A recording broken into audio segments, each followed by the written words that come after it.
जय माता दी भक्तों। आज मैं गृहस्थ आश्रम को लेकर आपसे कुछ बातें शेयर करूंगी। अक्सर मेरे पास ऐसे लोग आते हैं जिनकी बहुत छोटी छोटी बातें होती हैं, जिन्होंने बहुत विराट रूप ले लिया होता है। जैसे कि पत्नी का पति पे शक करना, पति का पत्नी पे शक करना, एक दूसरे को ना समझना, दूसरों की बातों में आना, मतलब तीसरे की वजह से आप अपने परिवार को नष्ट करते हो। एक शादी का पवित्र बंधन जो आप अग्नि के साथ फेरे लेते हो, अग्नि की साक्षी में, ईश्वर की साक्षी में जो बंधन में बनते हैं आप, उसको तीसरा इंसान आके मतलब मिटाने की कोशिश करता है और आप उसकी बातों में आते हो। भक्तों, ये पति पत्नी का रिश्ता एक विश्वास पे बनता है। जोड़ियाँ जो होती हैं, कहते हैं कि ऊपर से बन के आती हैं। ईश्वर ने आपके लिए चुना होता है वो सही होता है। अब निभाना आपने है, क्योंकि आप जुड़ चुके हो उसके साथ, तो आपको उसकी अच्छाइयाँ, उसकी बुराइयाँ सबको एक्सेप्ट करना होता है। और आपने उसकी बुराइयाँ, अगर स्त्री सक्षम हो, पति कैसे भी मार्ग पे चले, उसकी सारी बुरी संगतों से पत्नी उसको बचा सकती है, उसको सतमार्ग पे ला सकती है। पति भी, क्योंकि दोनों का सेम कर्तव्य है। दूसरी बात भक्तों, पति पत्नी के रिश्ते में जहाँ तक मैं मानती हूँ, तीसरे को आना ही नहीं चाहिए, क्योंकि ये बड़ा संगीन, बहुत ही नाजुक रिश्ता होता है। जब विश्वास बहुत गहरा हो तो कभी इधर उधर की बातों से रिश्ते में कोई दरार नहीं आती। भक्तों, आपकी शादी को अगर 25 साल हो जाते हैं तो 25 सालों में तो आप इतना समझ सकते हो कि मेरे पति का स्वभाव कैसा है। पति भी समझता है मेरी पत्नी का स्वभाव कैसा है। हमें उनकी किस बात पे गुस्सा करना चाहिए, किस गलत बात पे उनको टोकना चाहिए, किस अच्छी बात पे उनका समर्थन करना चाहिए। तो अगर ये समझ आ जाए तो फिर दोनों में किस बात का झगड़ा। तो मैं एक चीज़ कहना चाहूँगी, घर के पुरुषों को औरत की इज्जत करनी चाहिए, क्योंकि शास्त्रों में भी औरत को घर की लक्ष्मी कहा गया है। बहुत सारे लोगों का ये होता है कि काम ही क्या होता है घर में, औरतें क्या काम करते हैं, घर ही तो देखना होता है। ऐसा नहीं है दोस्तों। स्त्री जो होती है, ईश्वर ने एक अलग तरह से उसकी संरचना की हुई है। ये सब कुछ सहते हुए भी आपके सामने बहुत अच्छा रोल निभाती है। मान लो आप ऑफिस में हैं, उसके बीच आपके घर में कौन आया, नहीं आया, कितने मेहमान आए, आपके सारे घर के नियमों का पालन करते हुए, सास ससुर की सेवा करते हुए, बच्चों को देखते हुए, सब चीज़ करते हुए भी वो आपको भी खुश रखती है। तो अगर वो कहीं उसका मन कहीं उदास है, अगर वो किसी दिन चिड़चिड़ी है, तो ऐसा नहीं कि आप आएँ और उसका चिड़चिड़ापन, उसका स्वभाव अगर थोड़ा सा रुष्ट देखना है आप, तो आप भी मुंह बना के बैठ गए कि उसने आते को रिस्पॉन्स नहीं दिया, उसने ऐसा देखा, उसने मेरे से बात नहीं की, तो क्या आगे चल के, आगे बढ़ के आपने पूछने की कोशिश की कि तुम्हारा मुंह ऐसा मुड़ क्यों है, तुम्हारा स्वभाव ऐसा क्यों हो रहा है। भक्तों, ये हमेशा समझना चाहिए कि एक इंसान जो हमेशा खुश रहता है, अगर अचानक वो मायूस है, किसी बात पे दुखी है, हमारा कर्तव्य बनता है, वो हमारी स्त्री है, हमारा फ़र्ज़ बनता है उसे पूछना किस बात की तकलीफ़ है, किस बात पे इतना मूड ख़राब है। ना कि उसको ये कहना कि मैं अभी आया हूँ, तुम्हारा मुंह बना हुआ है, आए 4 बातें सुनाए, अपना ऑफिस के काम में बैठ गए।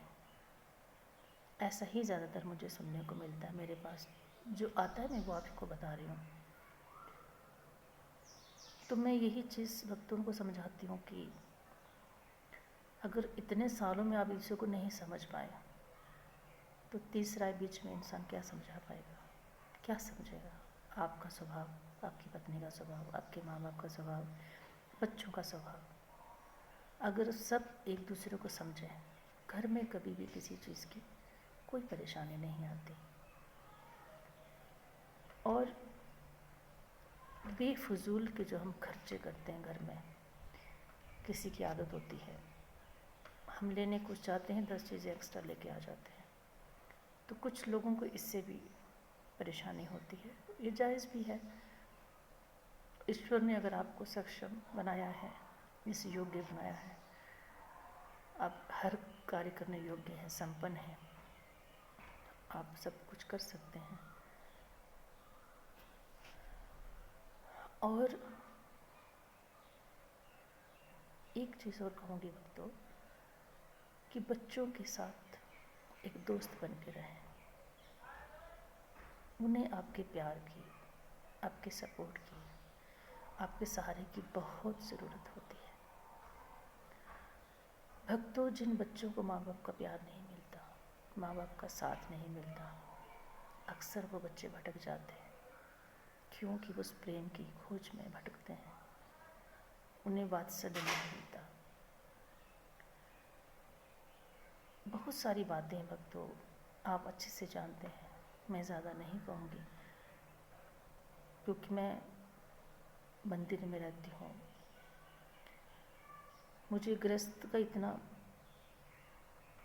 मतलब गृहस्थी में रही नहीं हो तो मुझे पता भी नहीं कि ज़्यादा उसके क्या रूल हैं, लेकिन इतना ज़रूर होता है कि देखने से आदमी बहुत कुछ समझता है कि घर गृहस्थी में कैसे रहा जाता है। कुछ चीज़ें देखने की नहीं होती, भोगने की नहीं होती, समझने से देखने से समझ आती है।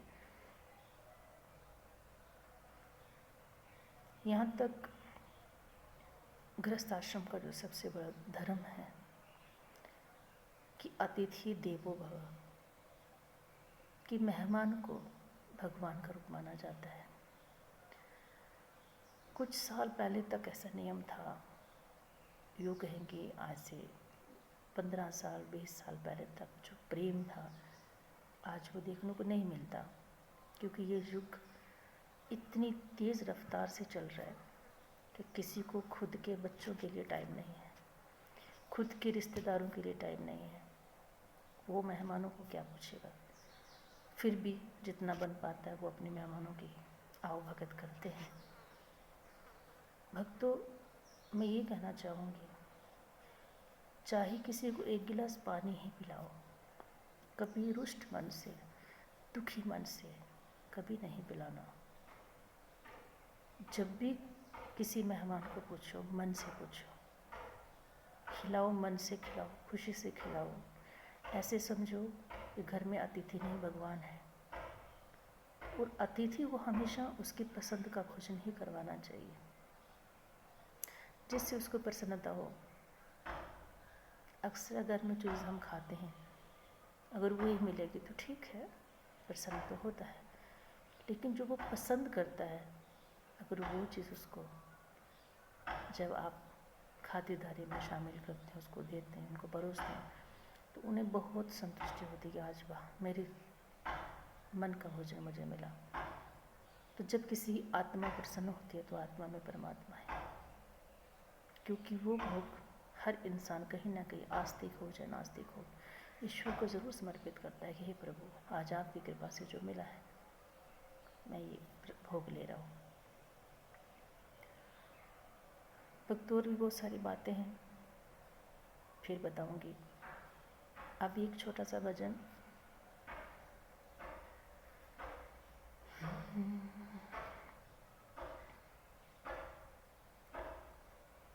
मैं तेरे ही गुण गाऊं, तेरा सहारा लेकर मैया भव सागर तर जाऊं।